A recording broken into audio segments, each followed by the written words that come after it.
خوش آمدید۔ آج کل کی سیاست لگتا ہے کہ رنڈی خانے کی کہانی بن کر رہ گئی ہے۔ پیپلز پارٹی، نواز لیگ، مولانا فضل الرحمان سب امریکی طوائف کے کوٹھے پر چڑھتے پکڑے گئے ہیں اور گھبراہٹ میں اور تو کچھ منہ سے نکل نہیں رہا ہے، بس طوائف کے حسن کے قصیدے پڑھتے چلے جا رہے ہیں۔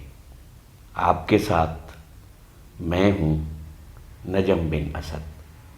فضل الرحمان کی دماغی حالت پر اب شک ہونے لگا ہے۔ فوج تو نیوٹرل ہے، تو پھر اب کیا ہو گیا؟ اگر آپ کے مطلب کا کام نہیں ہو سکا تو فوج پھر سے بری ہو گئی۔ خط ابھی تک کسی نے نہیں دیکھا، کم از کم پاکستانی ذرائع سے نہیں دیکھا ہے۔ امریکیوں نے دکھا دیا ہو تو الگ بات ہے۔ ڈونلڈ لیو تو ظاہر ہے ان سب سے ملتا ہی رہا ہے، گو کہ فضل الرحمان سے ملاقات رپورٹڈ نہیں ہے، لیکن بلاول اور نواز شریف سے تو ہے۔ اس کی ایک ویڈیو آج کل وائرل ہو رہی ہے، تھوڑی پرانی ہے، مگر یہ بتا رہی ہے کہ یہ سازش کب سے تیار کی جا رہی ہے۔ کل سپریم کورٹ میں پوچھا گیا کہ آپ قومی سلامتی کمیٹی میں کیوں نہیں گئے تھے جہاں یہ خط ڈسکس ہوا تھا، جو در حقیقت سائفر ہے، کیبل کہتے ہیں اس کو، لیکن عام فہم بنانے کے لیے اسے خط ہی کہا جا رہا ہے۔ جواب نہیں دیا۔ تو پوچھا گیا کہ نیشنل اسمبلی کی کمیٹی میں بھی تو بلایا گیا تھا، وہاں کیوں نہیں گئے تھے؟ تو شہباز شریف کا بیان آن ریکارڈ ہے کہ 5 بجے بتایا گیا تھا، ہمارے پاس وقت نہیں تھا، ہم جا نہیں سکتے تھے، اور یہی جواب انہوں نے کورٹ میں بھی دیا۔ فضل الرحمان صاحب نے رات 1:30 بجے یہ کہا کہ عمران خان اب وزیر اعظم نہیں ہیں، آرمی اور دوسرے ادارے انہیں بطور وزیر اعظم ڈیل نہ کریں۔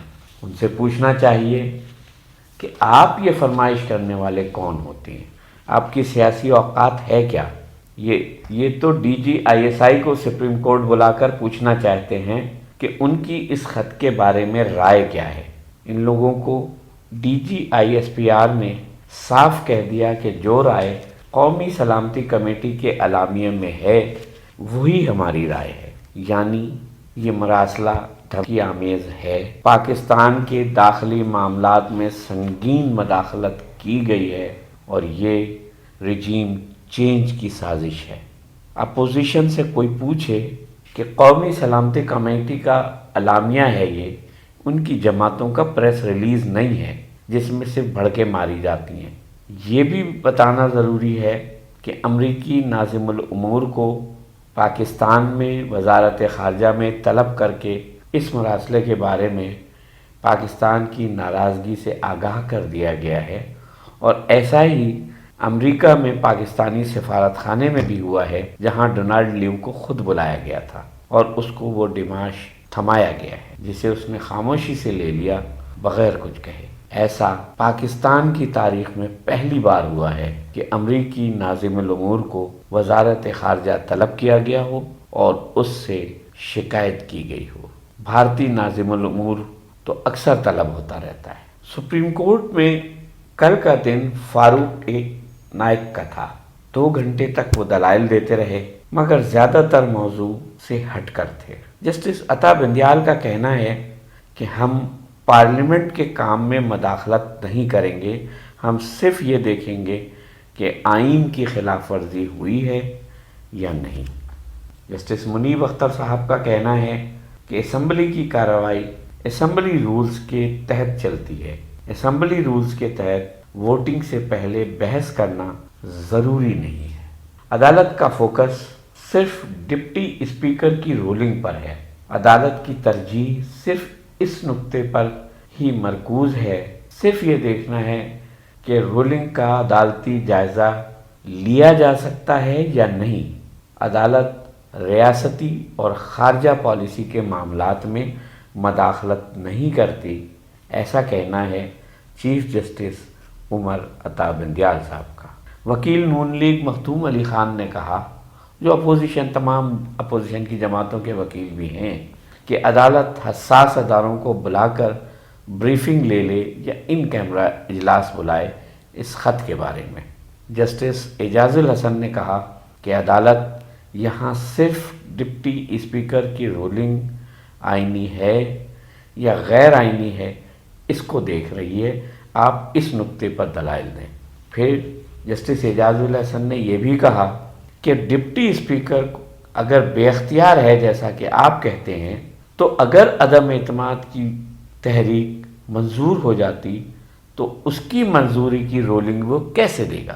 آپ تو کہہ رہے ہیں کہ یہ رولنگ وہ نہیں دے سکتا تھا ڈپٹی اسپیکر، تو اگر وہ تو صدارت کر رہا تھا، تو اگر تحریک عدم اعتماد بالفرض منظور ہو جاتی تو پھر اس کی رولنگ وہ کیسے دیتا؟ دوسری طرف آرٹیکل 95 میں صرف عدم اعتماد اور ووٹنگ کا کہا گیا ہے، ایسا کہنا ہے جسٹس منیب صاحب کا۔ انہوں نے کہا ہے کہ مطمئن کریں کہ رولنگ صرف رولز کی نہیں، آئین کی خلاف ورزی بھی ہے۔ یہ کہنا تھا جسٹس جمال مندوخیل کا۔ جسٹس منیب اختر صاحب نے کہا کہ اگر آپ آرٹیکل 69 کو اٹھا کر پھینک دیں گے اور عدالت آ جائیں گے تو اس طرح تو آپ پارلیمنٹ کو کے معاملات میں عدالت کو اختیار دے رہے ہیں، انٹروین کروا رہے ہیں، اور اگر کوئی پروسیجرل غلطی ہوئی ہے اور آپ ہمیں کہہ رہے ہیں کہ اس کو دیکھیں، اس طرح تو پارلیمنٹ میں شکایات کا انبار لگ جائے گا اور پارلیمنٹ کی سپریمیسی ختم ہو جائے گی۔ پھر یہ بھی کہا گیا سپریم کورٹ میں کہ اسمبلی کا رول 28 اسپیکر کو اختیار دیتا ہے، اور وہی اختیار ڈپٹی اسپیکر کو بھی ہوگا جب وہ صدارت کر رہا ہوگا۔ آج رضا ربانی صاحب نے دلائل دیے اور آج انہوں نے کمال کی قلع بازی کھائی۔ عدالت میں انہوں نے جو دلائل دیے وہ ڈپٹی اسپیکر کی رولنگ کے قانونی نکات پر بات کی، اسمبلی رولز کو جو انہوں نے توڑا بقول ان کے، مگر جب عدالت نے یہ نقطہ اٹھایا کہ آپ یہاں تو کچھ اور کہہ رہے ہیں لیکن آپ نے جو تحریری دلائل دیے ہیں اس میں تو آپ نے کہا ہے کہ اسپیکر کی رولنگ کو عدالت میں چیلنج نہیں کیا جا سکتا۔ آج ڈان اخبار نے ایک بار پھر ایک فیک نیوز چھاپ دی۔ اس کے مطابق الیکشن کمیشن نے 3 مہینے میں الیکشن کروانے سے معذرت کر لی ہے، مگر ہوا یہ کہ آج ہی الیکشن کمیشن نے اس بات کی تردید کر دی کہ ہم نے ایسی کوئی بات نہیں کی ہے۔ ڈان جیسا معتبر اخبار اپنی ساکھ کھوتا جا رہا ہے۔ 1 مہینے میں یہ اس کی تیسری فیک نیوز ہے۔ ڈان نے 27 مارچ پہ پی ٹی آئی پر بھی یہ الزام لگایا تھا کہ وہ خون خرابے کی تیاری کر رہی ہے۔ لگتا یہ ہے کہ الیکشن کمیشن نے اپوزیشن کا حال دیکھ کر اپنا قبلہ درست کر دیا ہے۔